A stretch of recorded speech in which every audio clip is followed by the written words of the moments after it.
আসসালামু আলাইকুম, welcome back to my channel Panna's family থেকে। আমি পান্না বলছি। সবাই কেমন আছেন? আশা করছি আল্লাহর অশেষ রহমতে সবাই পরিবার পরিজন নিয়ে বাচ্চা কাচ্চা নিয়ে ভালো আছেন, সুস্থ আছেন। আলহামদুলিল্লাহ, আল্লাহর অশেষ রহমতে আমিও পরিবার পরিজন নিয়ে বাচ্চা কাচ্চা নিয়ে ভালো আছি, সুস্থ আছি। আরও একটি নতুন ব্লগ ভিডিও নিয়ে আপনাদের মাঝে হাজির হয়ে গেলাম। আপনারা যে যেখান থেকে বসে আমার আজকের এই ভিডিওটি দেখছেন, আমার ভিডিওর কোথাও কোনো অংশ যদি আপনাদের ভালো লেগে যায়, অবশ্যই কিন্তু একটা লাইক দিতে ভুলবেন না। সন্ধ্যা থেকে ভিডিওটি শুরু করলাম।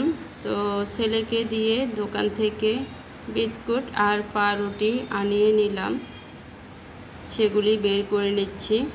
তো এই পাউরুটিটা আনিয়েছি আমার ছোট ছেলেকে টিফিন দেওয়ার জন্য স্কুলে। তো এই তো এখানে ডিম পাউরুটি ওর জন্য ভেজে নিলাম টিফিনে দেওয়ার জন্য। তো ওকে টিফিন দিয়ে দিলাম আর নাস্তা বানিয়ে নিলাম। নাস্তাতে আছে আজকে খোলাজা পিঠা আর চা। তো শর্টকাটের জন্য আর কি এই কাজটা করা। তো অনেক দিন খোলার পিঠা বানাচ্ছি, আমার ছেলেরা এখন কিন্তু আর খোলার পিঠাটা খেতে চায় না। তো আগে খুব বেশি পছন্দ করতো, এখন প্রায় সময় খোলা পিঠা বানানো হয়, সেজন্য ওরা আর খেতে চায় না। আজকে গরুর মাংস দিয়ে কচু দিয়ে রান্না করব, সেজন্য এখানে আমি মশলাটা প্রথমে কষিয়ে নিচ্ছি। তো গরুর মাংস রান্না করতে যা যা মশলা দেয়া লাগে আমি সব মশলাই দিয়েছি। আর এখানে মাংসটা ধুয়ে পরিষ্কার করে নিচ্ছি। গরুর মাংসের সাথে কিছুটা হাড়ও আছে, বেশি নেই, 4-5টার মতো হাড় আছে। তো এখানে আমি কচু কেটে নিয়েছি আর ছোট ছোট 3টা আলু দিয়েছি। ছোট ছেলে তো কচুটা খাবে না, ও শুধু আলুটাই খাবে। তো এই তো মাংসগুলো কিন্তু আমার ধোয়া হয়ে গেছে আর মশলাটাও কষানো হয়ে গেছে। এখন মাংসটা দিয়ে দিচ্ছি। তো এখানে আমি মশলাতে ব্যবহার করেছি হলুদ গুঁড়ো আর মরিচ গুঁড়ো, জিরা ধনিয়া গুঁড়ো, গরম মশলা, লবণ, পেঁয়াজ, রসুন, আদা। তো মাংসতে কিন্তু যা যা মশলা দেয়া হয় আপনারা তো সবাই জানেন, সবগুলোই দিয়েছি। তো এখানে আমি ভাতও বসিয়ে দিয়েছি। তো আজকে শুধু কচু দিয়ে গরুর মাংসই রান্না করব, বেশি কিছু করব না। ঢাকা দিয়ে মাংসগুলা ভালোভাবে কষিয়ে নেব। আপনারা যারা আজকে নতুন আমার চ্যানেলটি ভিজিট করছেন, আমার ভিডিওর কোথাও কোনো অংশ যদি আপনাদের ভালো লেগে যায়, চাইলে কিন্তু আমার চ্যানেলটি সাবস্ক্রাইব করে আমার পাশে থেকে যেতে পারেন। আর অবশ্যই একটা লাইক দিতে ভুলবেন না। আমার নতুন পুরানো সকল বন্ধুদেরকে জানাই আমার মন থেকে অনেক অনেক ভালোবাসা, এভাবে আমার পাশে থাকার জন্য। তো এই তো এখন আমি কচু আর আলু দিয়ে দিলাম, দিয়ে একটু নেড়ে চেড়ে আবারও ঢাকা দিয়ে কিছুক্ষণ কষিয়ে নিব। দয়া করে ভিডিওর নিচে কেউ স্প্যাম কমেন্ট করবেন না। আপনারা যদি নতুন বন্ধু করে থাকেন তাহলে আমার কমিউনিটিতে লেটার রেখে যাবেন আর ভিডিও রিলেটেড সুন্দর একটা কমেন্ট করবেন ভিডিওর নিচে। তো মাংসগুলা কিছুক্ষণ কষিয়ে নিয়ে তারপরে ফুটান্ত গরম পানি দিয়ে দিয়েছি। আবারও ঢাকা দিয়ে আমি কিছুক্ষণ রান্না করে নিব। আমার মাংসটা কিন্তু রান্না করা হয়ে গেছে এই যে। আর কচু দিয়ে গরুর মাংস রান্না করলে খেতে কিন্তু খুবই ভালো লাগে, সেটা কিন্তু আমি আগে জানতাম না। এমনিতে অনেকের কাছে শুনেছি কচু দিয়ে গরুর মাংস দিয়ে রান্না করলে খেতে অনেক ভালো লাগে। তো আমি কখনো এভাবে রান্না করে খাই নাই, এই প্রথম। আমার কাছে খুব ভালো লেগেছে।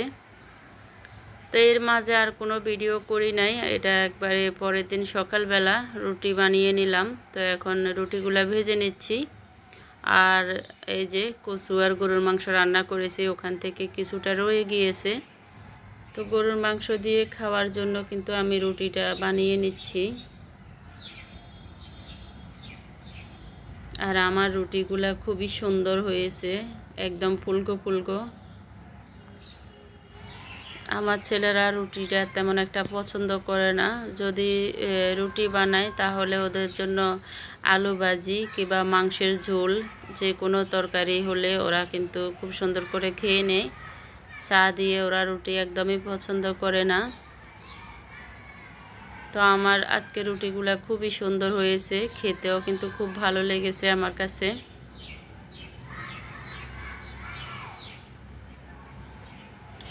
তো রুটিগুলা কিন্তু ভাজা হয়ে গেছে, এখন চা বানিয়ে নিলাম, তারপরে হচ্ছে নাস্তা করে নিচ্ছি। এখন নাস্তা খেয়ে আমি হচ্ছে অন্যান্য কাজকর্ম করে নিলাম, দুপুরে রান্না বান্না করে নিলাম। এর মধ্যে কিন্তু আর কোনো ভিডিও করা হয় নাই। আসলে সব সময় ভিডিও করতে ভালো লাগে না, একদম বিরক্ত এসে গেছে, সেজন্য এখন আর ভিডিও করতে ভালো লাগে না। তো এই তো দুপুরবেলা হচ্ছে আমি বিরিয়ানি করে নিলাম, চিকেন বিরিয়ানি। আমি যখনই বিরিয়ানি করি বিরিয়ানির মধ্যে বাদাম আর কিশমিশটা ব্যবহার করে থাকি, যদি ঘরে থাকে। আমার কাছে বাদাম কিশমিশ দিলে আর কি বিরিয়ানিটা খেতে খুব ভালো লাগে। আজকে খুব ছোট্ট একটি ব্লগ ভিডিও আপনাদের মাঝে শেয়ার করছি। আমার ভিডিওর কোনো অংশ যদি আপনাদের কাছে একটুও ভালো লেগে থাকে তাহলে অবশ্যই কিন্তু একটা লাইক দিতে ভুলবেন না। আমার ভিডিওতে অনেকে এসে স্প্যাম কমেন্ট করে যায়, যার কারণে আমার চ্যানেলের অনেক সমস্যা হচ্ছে, অনেক ক্ষতি হয়ে গেছে। তো দয়া করে আপনারা এরকমটা করবেন না।